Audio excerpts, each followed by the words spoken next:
आजचा आपला हा उपाय केल्यानंतर तुमचे केस इतके वाढतील की त्यांना सांभाळणं देखील कठीण होईल. मी फक्त शॅम्पूमध्ये या दोन गोष्टी मिक्स केल्या आणि केसांवरती लावायला सुरुवात केली. काही दिवसातच माझे केस अगदी रेशमासारखे मऊ, मुलायम आणि सोबतच सॉफ्ट झाले. या व्हिडिओमध्ये मी तुम्हाला लाईव्ह रिझल्ट देखील दाखवत आहे. ते पाहून तुम्हाला देखील नक्कीच खात्री पटेल की आपला हा उपाय खरंच काम करतो. त्यामुळे माझ्या सांगण्यावरून शॅम्पूमध्ये फक्त दोन गोष्टी मिक्स करा आणि तुमच्या मनाप्रमाणे तुमचे केस वाढतील. उन्हाळ्यामध्ये आपलं स्कॅल्प खूप खराब होतं आणि त्यामुळे केसांची वाढ देखील थांबते. तेव्हा आपला हा उपाय खरंच 100% याच्यावरती काम करणार आहे.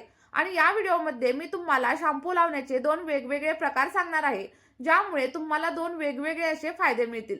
तर पहिल्या पद्धती अशी असेल की ज्यामुळे तुमचे केस खूप जास्त मऊ होतील आणि मुलायम होतील, सोबतच झपाट्याने वाढायला देखील सुरुवात होईल. आणि दुसरा उपाय त्या लोकांसाठी आहे ज्यांचे केस अकाली पांढरे झालेले आहेत आणि त्यांना मार्केटमधील पॅक किंवा मग दुसरी कोणतीही ट्रीटमेंट जर घ्यायची नसेल तर आपली दुसरी शॅम्पू करण्याची पद्धत तुम्ही नक्की फॉलो करा. यामुळे तुमचे केस हळूहळू काळे होतील आणि सोबतच दाट होतील. तुम्हाला दुसरं काहीच करायचं नाहीये, फक्त तुमची शॅम्पू करण्याची पद्धत बदलायची. आणि त्यासोबतच तुम्ही आपला हा व्हिडिओ कोणत्या गावामधून किंवा मग कोणत्या शहरामधून पाहताय हे देखील मला कमेंट करून नक्की सांगा. बघा, आजची आपली ही रेमेडी बनवण्यासाठी सगळ्यात अगोदर आपल्याला इथं लागणार आहे ती म्हणजे साखर. कारण साखर आपल्या केसांसाठी खूप जास्त फायदेशीर असते. ती आपल्या केसांना मऊ बनवते आणि सोबतच सिल्की बनवते. जर तुमच्या स्कॅल्पवरती डेड स्किन सेल साठलेली असेल तर ती देखील हळूहळू काढून टाकण्यासाठी हेल्प करत असते. म्हणजेच बघा, साखर आपल्या केसांवरती आणि सोबतच आपल्या स्कॅल्पवरती एखाद्या एक्सफोलिएटर सारखं काम करत असते. त्यानंतर पुढची एक महत्वाची गोष्ट आपण याच्यामध्ये ऍड करणार आहे आणि ते म्हणजे रोज वॉटर. साधारणतः 2 ते 3 चमचे एवढं रोज वॉटर आपल्याला याच्यामध्ये ऍड करायचं आहे. बघा, ज्यांच्या स्कॅल्पमध्ये खूप जास्त प्रमाणावरती खाज येत असेल किंवा स्कॅल्प खूप जास्त ऑइली झालेलं असेल तर अशा लोकांनी इथं रोज वॉटरचा वापर नक्की करा. जर तुमच्याकडे रोज वॉटर अवेलेबल नसेल तर तुम्ही इथं लिंबाचा रस देखील नक्कीच वापरू शकता. आणि इथं रोज वॉटर किंवा मग लिंबाचा रस वापरणं हे खरंच मॅन्डेटरी आहे, कारण आता उन्हाळा चालू आहे आणि त्यामुळे आपल्या स्कॅल्पमध्ये खूप जास्त प्रमाणामध्ये स्वेटिंग होत असतं. त्यामुळे ज्या दिवशी तुम्हाला हेअर वॉश करायचं असेल त्या दिवशी तुमच्या शॅम्पूमध्ये अगदी 2 ते 3 चमचे एवढं रोज वॉटर नक्कीच ऍड करा. यामुळे तुमच्या स्कॅल्पला खूप सारे फायदे होतात आणि स्कॅल्प अगदी क्लीन होऊन तुमची केस वाढण्यासाठी हेल्प होत असते. जर तुमचे केस खूप जास्त प्रमाणात घाण झालेले असतील, धूळ आणि माती जर तुमच्या स्कॅल्पमध्ये साठलेली असेल तर हे सगळं काही हळूहळू कमी होण्यासाठी आपला हा उपाय खरंच अतिशय उपयोगी ठरणार आहे. आता बघा, व्यवस्थित मिक्स करून घ्या आणि त्यानंतर आपल्याला याच्यामध्ये आणखी एक महत्त्वाचा असा घटक ऍड करायचा आहे, ज्यामुळे काय होईल, तुमचे जर केस रफ झालेले असतील, ड्राय झालेले असतील आणि सोबतच जर फ्रीझी झाले असतील ना, तर तुम्हाला अगदी 100 नाही तर 101% याचा रिझल्ट भेटेल आणि केस अगदी सॉफ्ट, सिल्की आणि सोबतच मुलायम होतील. तर बघा, इथं आपल्याला साधारणतः 1-1.5 चमचा एवढं ॲलोवेरा जेल मिक्स करायचं आहे. जर तुमच्याकडे फ्रेश असं ॲलोवेरा जेल जर असेल ना तर ते देखील तुम्ही इथं वापरू शकता. आणि जर का तुमच्याकडे फ्रेश ॲलोवेरा जेल नसेल तर तुम्ही मार्केटमधील ॲलोवेरा जेलचा देखील इथं नक्कीच वापर करू शकता. बघा, आपण काय करतो, बऱ्याच वेळा आपल्या केसांवरती कंडिशनरचा वापर करत असतो. पण जर तुम्ही इथं ॲलोवेरा जेलचा वापर केला ना तर तुम्हाला मार्केटमधील कंडिशनर देखील वापरण्याची अजिबातच गरज लागणार नाहीये. कारण याच्या पहिल्याच वापरामध्ये तुमचे केस अगदी रेशमासारखे मऊ होतील. आणि ॲलोवेरामध्ये 75 पेक्षा जास्त पोषक तत्व असतात, ज्यामुळे आपल्या स्कॅल्पचं पीएच बॅलन्स राहतं. आपल्या स्कॅल्पमधील डेड स्किन सेल्स रिपेअर होतात आणि सोबतच ब्लड सर्क्युलेशन देखील वाढत असतं. त्यामुळे आपल्या केसांची वाढ अगदी झपाट्याने होते आणि यामध्ये असलेलं फॉलिक ऍसिड आणि सोबतच व्हिटॅमिन B12 आपल्या केसांच्या मुळांना मजबूत करण्यासाठी हेल्प करत असतं. यानंतर आपल्याला इथं व्हिटॅमिन ई ची एक कॅप्सूल घ्यायची आहे. आणि जर तुमच्याकडे व्हिटॅमिन ई ची कॅप्सूल नसेल तर मला कमेंट करून नक्की सांगा. मी तुम्हाला याच्यावरती दुसरा ऑप्शन नक्कीच सजेस्ट करेल. बघा, यामुळे आपल्या केसांमधील कॉलेजन आणि सोबतच कॅरेटिन वाढत असतं, ज्यामुळे आपले केस अधिकच जाड, बाउन्सी आणि सोबतच चमकदार होतात. हे जे व्हिटॅमिन ईचं कॅप्सूल आहे ते 80% आपला जो काही हेअरफॉल आहे तो कमी करण्यासाठी इथं हेल्प करत असतं. बघा, थोडंसं पाणी ऍड केलेलं आहे आणि सगळे घटक मी इथं व्यवस्थित असे मिक्स करून घेतलेले आहे. आता मिक्स केल्याच्या नंतर आपल्याला कोणताही साधा शॅम्पू इथं वापरायचा आहे किंवा मग जो कोणता शॅम्पू तुम्ही दररोज हेअर वॉश करण्यासाठी वापरत असाल तो घेतला तरी देखील चालू शकतं.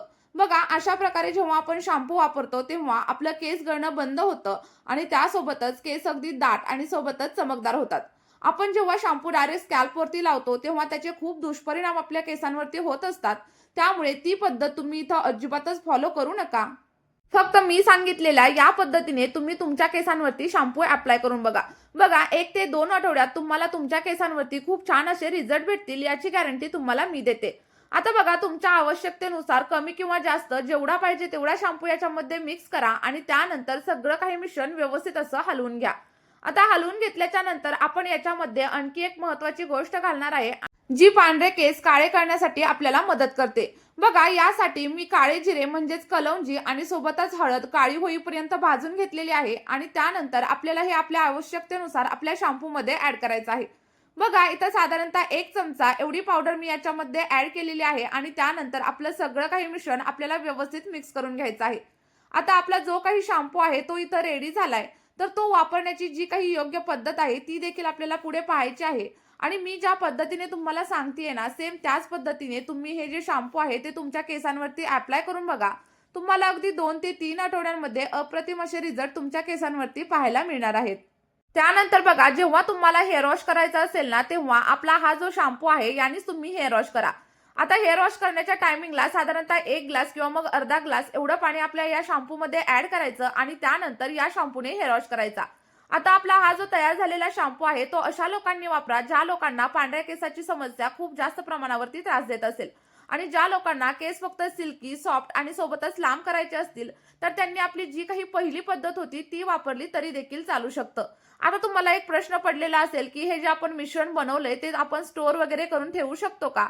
तर तुम्ही नक्की स्टोअर करू शकता. फक्त काय करायचं, याच्यामध्ये पाणी ॲड करायचं नाही. जे काही मिश्रण आपण पहिल्यांदा बनवलं होतं ना ते तसंच घ्यायचं आणि एखाद्या काचेच्या बॉटलमध्ये स्टोअर करून फ्रीजमध्ये ठेवून द्यायचं. आता हे फक्त तुम्ही 2 ते 3 दिवसांसाठी स्टोअर करू शकता. त्यापेक्षा जास्त दिवस स्टोअर करून ठेवू नका. त्यानंतर नवीन फ्रेश बनवा आणि फ्रेश असं वापरायला सुरुवात करा. बघा इथं आपला जो काही शॅम्पू आहे ना ते अगदी व्यवस्थित असा रेडी झालेला आहे. आणि रेडी झाल्याच्या नंतर एक गोष्ट इथं लक्षात ठेवा की तुम्हाला असं वाटेल की याच्या 1 ते 2 वापरांमध्ये तुमचे केस अगदी काळे होतील, तर असं अजिबात होणार नाही. तुम्हाला आपला हा शॅम्पू सतत 3 ते 4 आठवडे वापरावा लागेल आणि त्यानंतर तुम्हाला तुमच्या केसांमध्ये अप्रतिम असे बदल जाणवायला लागतील. पण आपल्या या शॅम्पूच्या पहिल्याच वापरामध्ये तुमचे केस अगदी सिल्की होतील, सॉफ्ट होतील आणि सोबतच चमकायला देखील सुरुवात होईल. त्यामुळे आपला हा शॅम्पू तुम्ही 1 ते 2 वेळा नक्की ट्राय करून बघा आणि जे काही तुम्हाला रिझल्ट भेटतील ना ते माझ्यासोबत कमेंट बॉक्समध्ये नक्कीच शेअर करा. त्यासोबतच तुम्ही आपला हा व्हिडिओ कुठल्या गावामधून किंवा मग कुठल्या शहरामधून पाहताय मला कमेंट करून नक्की सांगा. जेणेकरून आपली देखील एक वेगळ्याच लेवलची बॉन्ड तयार होईल. आता बघा तुमची शॅम्पू करण्याची जुनी पद्धत विसरून जा आणि जी काही मी तुम्हाला पद्धत सांगितली आहे ना त्या पद्धतीने शॅम्पू तुम्ही करून बघा. खरंच तुम्हाला 2 ते 3 आठवड्यांमध्ये तुमच्या केसांमध्ये अप्रतिम असे रिझल्ट भेटतील आणि त्यावेळी तुम्ही मला कमेंटमध्ये येऊन थँक्यू देखील नक्कीच म्हणाल. चला तर मग आपली ही रेमेडी तुम्ही नक्की ट्राय करून बघा आणि तुमच्या अशा मित्रपरिवारासोबत शेअर करा ज्या लोकांना पांढऱ्या केसांची आणि सोबतच ड्राय आणि फ्रिझी हेअरची खूप जास्त प्रमाणात समस्या असेल. आणि तुम्ही देखील आपले या शॅम्पूची रेमेडी तुमच्या हेअर केअर रुटीनमध्ये नक्की समाविष्ट करा. व्हिडिओ थोडा जरी आवडला असेल तर व्हिडिओला एक लाईक करा आणि सोबतच चॅनलवरती नवीन असाल तर चॅनलला सबस्क्राईब करायला विसरू नका. आणि त्यासोबतच जर तुम्हाला या रेमेडीमध्ये आणखी काही शंका असेल तर ती देखील मला कमेंटमध्ये नक्कीच विचारा. मी अगदी 100% तुमच्या प्रश्नाचा आन्सर देण्याचा नक्की प्रयत्न करेल. चला तर मग या व्हिडिओमध्ये इथेच थांबूया. बाय.